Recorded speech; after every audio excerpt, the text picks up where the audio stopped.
আসসালামু আলাইকুম। শুরুতেই সকলকে শুভেচ্ছা জানাচ্ছি। আজকে একটি বিষয় নিয়ে আলোচনা করব, যেটা আমাদের প্রত্যেককেই বরণ করে নিতে হবে। সেটা হচ্ছে মৃত্যু। মানব ইতিহাসের সবচেয়ে বড় রহস্যময়। যখন হৃদস্পন্দন থেমে যায়, যখন ফুসফুস বাতাস নেওয়া বন্ধ করে দেয়, ঠিক তখন কি ঘটে আমাদের ভেতরে? বিজ্ঞান বলছে, শরীর যখন হাল ছেড়ে দেয়, মস্তিষ্ক তখন তার জীবনের শেষ এবং সবচেয়ে রহস্যময় যুদ্ধটি শুরু করে।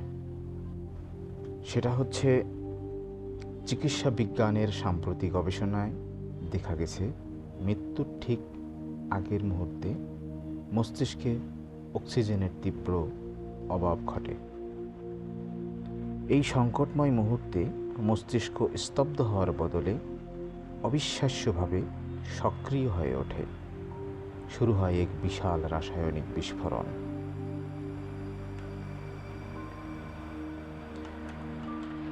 আমাদের ঘুমের হরমোন মেলাটোনিন, আনন্দের হরমোন ডোপামিন এবং সেরোটোনিন সব একসঙ্গে বিপুল পরিমাণে নিঃসৃত হতে থাকে।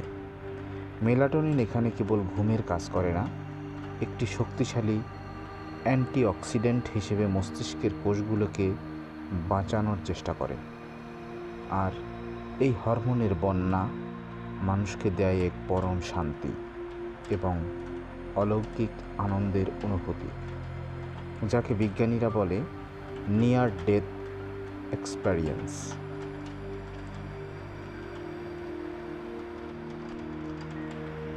2022 সালের একটি ল্যাব গবেষণায় দেখা গেছে, হৃদস্পন্দন বন্ধ হওয়ার 30 সেকেন্ড আগে এবং পরে মস্তিষ্কে এক বিশেষ তরঙ্গ তৈরি হয়, যার নাম গামা ওয়েভ।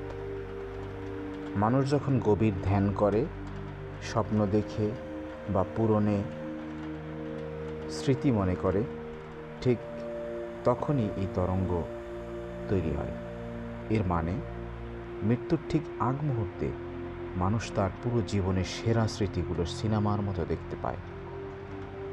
মুহূর্তের মধ্যেই সে ফিরে যায় তার ফেলে আসা অতীতে।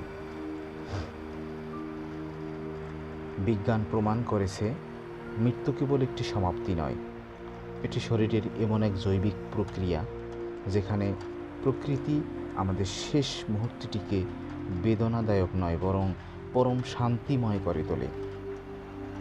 আমাদের শেষ বিদায়কে মস্তিষ্ক সাজিয়ে দেয় এক রঙিন স্মৃতির চাদরে।